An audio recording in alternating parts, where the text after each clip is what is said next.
KSYM, San Antonio College Radio. This is Urban Suite D Major, Cheryl Metal, Septopia Black in studio. Great conversation, especially talking about the aspects of music, how you were breaking everything down. Yes, sir. Would you like to explain to people? Oh, okay. You want me to just repeat what I just said? Sure, okay, why not? Okay. Some of the stuff needs to be heard. What I was saying that, you know what I'm saying, that in the business, in the aspect of business, is not just really about talent alone. You know what I'm saying? That it's more or less 90% business. And what I rationally was explaining, you know, through a calibration of breaking things down in percentages, you know, and I was saying that, you know, in rap music, you know, you got 3% of it is the performing. You know what I'm saying? That's the shows, that's the side street stuff, that's the giving the dude $20 and let you rock the microphone for 20 minutes. Right. That's the open mics, that's the big concerts you do. That's all of that. That's the backyard party, that's the comedy show split that you're doing with the comedy, and you know, that's what that is. That right there, that's 3%. That's seeing me, you know what I'm saying? That's 3%. That's 3, that's it. 7% of it is writing. You're writing your music and you're devising and designing, you know what I'm saying, constructing your songs and making sure that you got a product that's going to be capable of selling itself, you know what I mean? And that's the first 10%. The rest of it is business. 90% business. You have to have your business ready, and it's going to take you money to get in this game and be an independent artist if you're going to be independent in this game. And like I was telling them that I had answered, they had a guy named Tiny Toons from here. He went up to Denver, Colorado, and he did a show in Denver. And man, he rocked it, man. He tore his house up, man. And I said, well, man, I got to get up to Denver, man. So I had got in contact with him, and I asked him, you know, he gave me the information. I never met Tiny Toon. Shout out to Tiny Toon, man. Shouts out to Tiny Toon. That's the fam. Yeah, and he gave me the information, man, and I gave my information to them people, man, and I said, well, man, if you like it, man, I'll come up there, you know what I'm saying, and perform. And I gave my information to these people at this place called Jumbo, and his brother named General Norad and DJ Flame from up there in Denver, Colorado. Shout out to them cats. And I gave him my music, man, and man, about 20 minutes later, man, that man said, hey, man, can you get to Denver, man? I said, yeah, I can get to Denver, man. He said, man, we heard your music, man. Your music's so loud, man. We're gonna make you the headline. I say, for real, man? I said, man, I don't even think I'm gonna be able to breathe that long up in Denver, man. So he gave me a date, man. He sent me the flyer, man, and man, I had to, you know, to go up there, man. You know, I took my girl with me, man, and like I was saying, man, the trip up there, man, and back, man, that was $875, man. You know what I'm saying? They gave me 23 minutes on stage, you know what I'm saying? But that cost me $800, you know, to go to Biloxi in New Orleans. That was $1,300.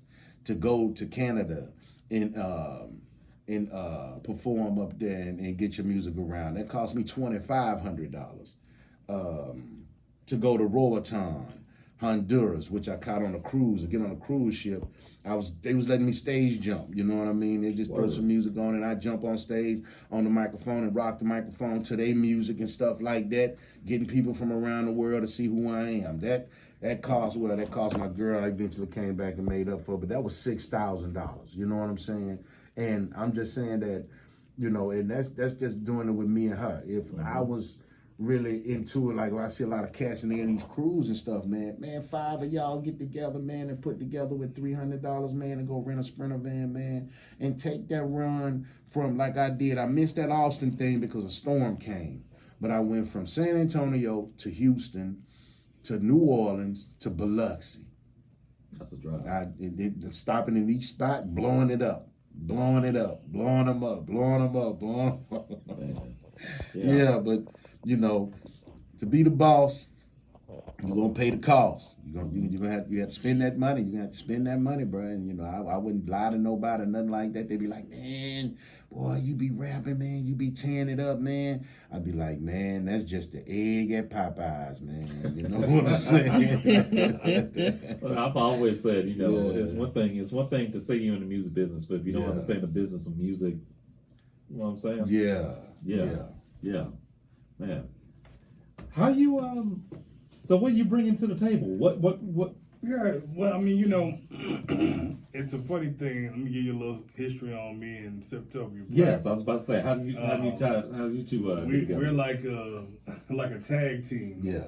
So when I met him, we both met at the same place, and that was the whiskey shop. Shout outs to Whiskey Brazil. Whiskey Oh, Brazil. Oh, shouts out Shout to out to Whiskey. Whiskey. Man, I miss Whiskey him. is the brother who introduced me to music production in 2008. Word. And from there, I met Globe, and it was at this time Septopia Black was Globe for those who don't know. Okay. And he was hard hitting back then. Yeah, thank you. But man. I wasn't. I was sitting there with 2 pencils, you know, tapping on the trash can. So I wasn't ready to deal with Septopia Black, or I wasn't ready to deal with anybody at the whiskey shop. Whiskey had that covered. I'm just a humble student. Right. So years went by, and you know, I started, you know, doing a little thing here and there with several people that you already know. Oxdelight, you know, Charlie Payday, Shout out to Charlie. Antonio Shout out San, you know, the list goes on and on. And Yeah. it's because we're all in the neighborhood, and we're all in love for the craft. We all get together and help each other sharpening knives. Right. So everybody got stronger from that, you know, and then me and Globe ran into each other again. Now he's Septopia Black. So when I saw him, we sat on each other for about a good year. And I said, man, I've been wanting to work with you, man, and I haven't had a chance to get at you. So I took my whole studio to his to my house. Set up shop at his front door. Wow. And we started from right there with a track called Munjin, which is God in Swahili. You know? So that's what started the dynamic duo. You know what I'm saying?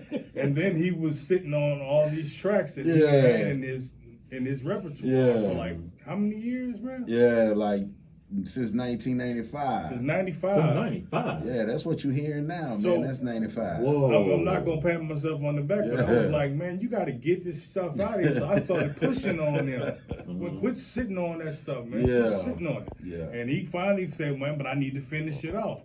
And so I went into the lab and made some beats, and these are the kind of beats that I don't even make. But I went in there and made beats that I wasn't accustomed to making to suit his style and let his imagination breathe. Yeah. You know what I'm saying? Let him go to a level and make people stop and listen. You know, it's not cookie cutter. You know, you're gonna stop and listen to these tracks. Yeah. You might not listen to them today, but they're You gonna will. they're gonna grow on you because they're made like that. Yeah. And so after that, he was like, all right, man, hands down, man, you my producer. I'm like, man, I ain't, man, there's so many cats out here, dope, da da da. He's like, nah, bro. He said, man, you got me through the finish line. He said, man, you pushed me, but I needed to be pushed, or I'd have never ever did it in life. Yes, sir. Because we're all older. You know, we're older cats playing this game. And, you know, and I love it just because of the craft and just because I get to see people express themselves, you know, to the way that I do music. You know what I mean?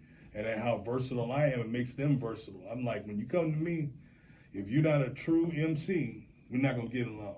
Yeah. I said, because if you can't rap off of me playing a trash can with 2 pencils, and you can't rap. And that's how I feel. And then you can like it, love it, you know, try to break that down and compartmentalize it into who you are.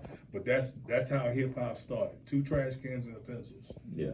Then it became other things and productions and break beats and da da da da da, you know, and old milk crate. I mean, not old milk crates, but old paint buckets. Yeah. You know what I'm saying? I remember that stuff because we literally would take somebody's drumsticks after they done broke through their drum set and start playing the daggone paint buckets. Man. So I remember this stuff. It was like yesterday.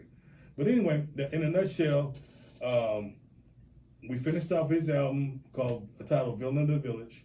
I got 3 tracks on there. 4 tracks? Mm-hmm. No, I don't have 4 tracks on there. Mm-hmm.